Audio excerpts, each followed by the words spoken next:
met from Columbia University, right? That's right. Yeah, very funny young man. Let's welcome Alex Curtis. Hi, everyone.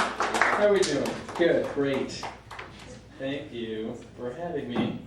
Yeah, it's true. I do go to Columbia. I'm just here on a semester abroad.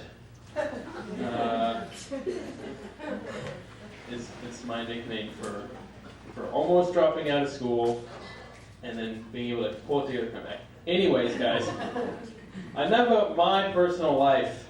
More about my personal life.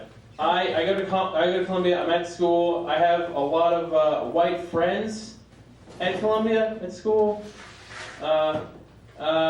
which is fine. But I get a lot of white friend advice, which is not as fun. Let me explain. I was watching a movie with a friend, and we were just watching the movie, and then we paused the movie all of a sudden, and then looked to me and was like, "Hey man, I got a great idea for you.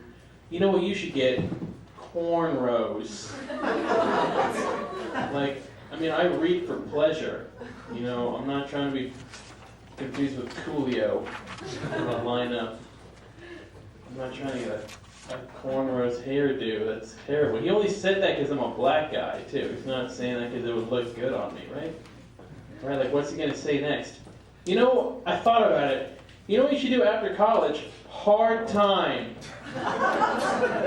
Think about prison. 5 to 10 years.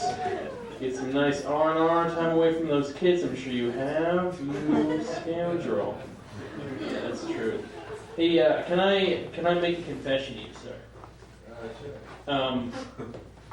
Whenever I see a black guy with a white girlfriend, I feel like he's winning. I feel like he's beating me. Not because I'm like a typical going in a white girl black guy, but I just look at him and I'm like, wow, he's definitely achieving something. He's doing well at his job and he's impressing this girl enough to be like, yeah, I'll do this for you. But it made me realize that black men, don't really look at white women in that sense as objects. Like a man would look at an evil man would look at a woman. But they don't look at them as people either. Right? They look at them as concepts. This concept is falling on deaf ears. They look at them as concepts like time travel or the American dream. The white woman's like the American dream. If you think about it, right? Long ago, tilling on the fields, she's on the porch drinking a mint julep, a lemonade. Black guy's like, I need to get over, get me some of that lemon meringue. I need some of that. Right? But the thing is, they're not different from any group of people. They just have the best marketing and PR of any group of people I've ever seen. They're in all sorts of movies. They're basically the Tom Hanks of women. Right. A lot of Tom Hanks in the crowd tonight. That's fine. I'm doing well. I'm having a good time. Yeah, race is a big part of my life, as you can tell. I remember in 8th grade, I had a really cantankerous black history teacher named Gina Higgins. And she was just a bummer to be around. I remember at the end of 8th grade, me and a group of friends were on a beach hike. She was leading. Right? She was leading this beach hike. I had a group of 5 friends, and we were all really excited to be on this trip together. So we'd call each other by our last names backwards, spontaneously. Like Alex Curtis became Citric Zella. Alan Kimura became Aru McNalla. Spencer Ward became Dra Regnips.